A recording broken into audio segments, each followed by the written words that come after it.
Assalamualaikum warahmatullahi wabarakatuh. Selamat pagi anak-anak. Apa kabar kalian? Semoga pada pandemi COVID ini kita selalu diberi kesehatan.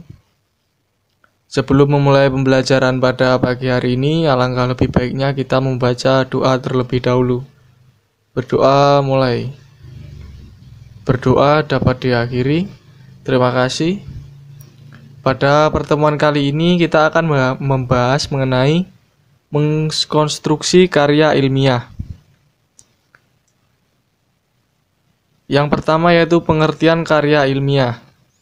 Karya ilmiah adalah laporan tertulis yang diterbitkan untuk memaparkan hasil penelitian atau pengajian yang telah dilakukan seseorang atau tim dengan memenuhi kaidah dan etika keilmuan yang dikukuhkan dan ditaati oleh masyarakat keilmuan. Karya ilmiah menyajikan masalah yang objektif dan faktual. Jadi secara singkat dapat disimpulkan bahwa karya ilmiah adalah laporan tertulis yang memaparkan hasil penelitian yang disusun dengan sistematis dan menyajikan masalah yang objektif dan faktual.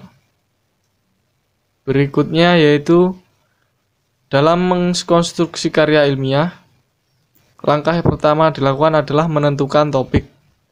Ada beberapa hal yang harus diperhatikan dalam proses penentuan topik karya ilmiah. Yang pertama, topik tersebut bermanfaat bagi penulis maupun masyarakat.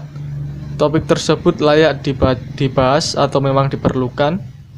Kemudian topik tersebut menarik perhatian penulis dan masyarakat. Bahkan bahan atau sumber topik tersebut dapat diperoleh dengan mudah dan topik tersebut tidak terlalu luas. Topik yang dipilih dapat digunakan sebagai judul tulisan kita karena judul tidak hanya berperan sebagai nama namun sebagai pokok pembahasan dan kerangka yang akan dibahas. Langkah kedua dalam mengkonstruksi karya ilmiah adalah menentukan tujuan. Menentukan tujuan sangat penting karena dalam rumusan tujuan tergambar kegiatan menulis selanjutnya. Dengan mencantumkan judul, kita dapat mengetahui apa yang akan dilakukan pada tahap penulisan, mulai dari data yang diperlukan hingga proses pengolahan data tersebut. Berikut ini beberapa contoh penulisan tujuan dalam karya ilmiah. Pada yang pertama yaitu, penelitian ini bertujuan memperoleh data penggunaan elemen-elemen wacana tulis sebagai indikator kepaduan hubungan antar kalimat dalam kerangka siswa kelas 11 di MAN 2 Jember. Yang kedua, dalam makalah ini akan dibahas perbedaan gaya belajar di kelas antara siswa kelas 11 IPA 1 dan siswa kelas 11 IPA 2 di MAN 2 Jember. Langkah selanjutnya dalam mengkonstruksi karya ilmiah adalah mengumpulkan bahan. Bahan penulisan adalah semua informasi, data yang digunakan untuk mencapai tujuan penulisan. Data tersebut dapat berupa fakta dan sebagainya yang sesuai dengan topik, dapat diperoleh dari berbagai sumber seperti buku, surat kabar, jurnal, internet, dan responden. Kemudian menyusun kerangka. Langkah keempat adalah menyusun kerangka.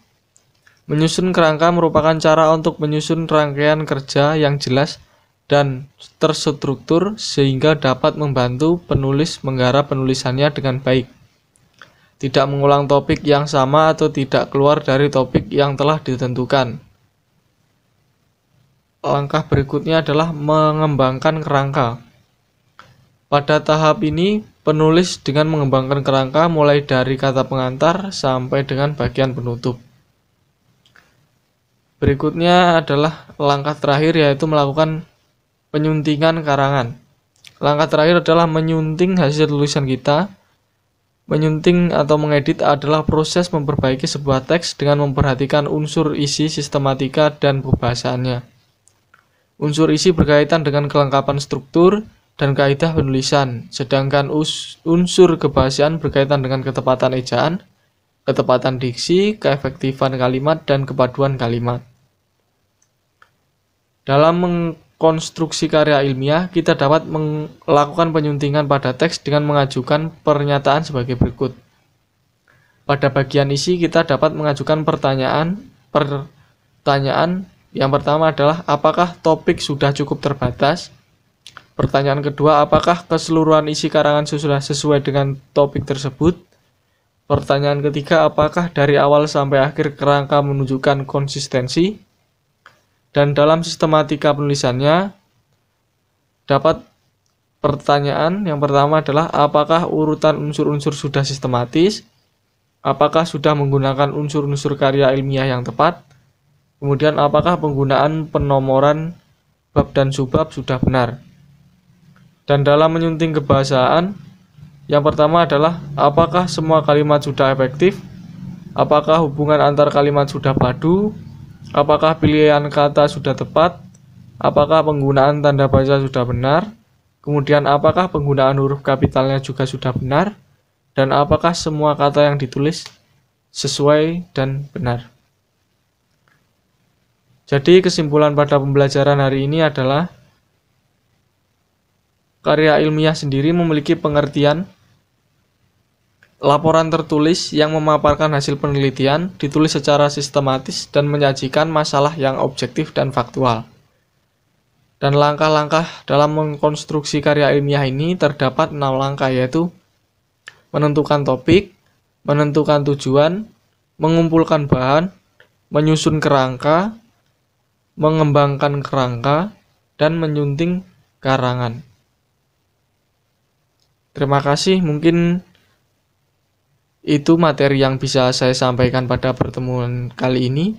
Kurang lebihnya mohon maaf. Wassalamualaikum warahmatullahi wabarakatuh. Dan untuk mengakhiri pembelajaran kali ini, mari kita membaca doa atau hamdalah terlebih dahulu. Alhamdulillahirabbil alamin. Terima kasih teman-teman, selamat belajar.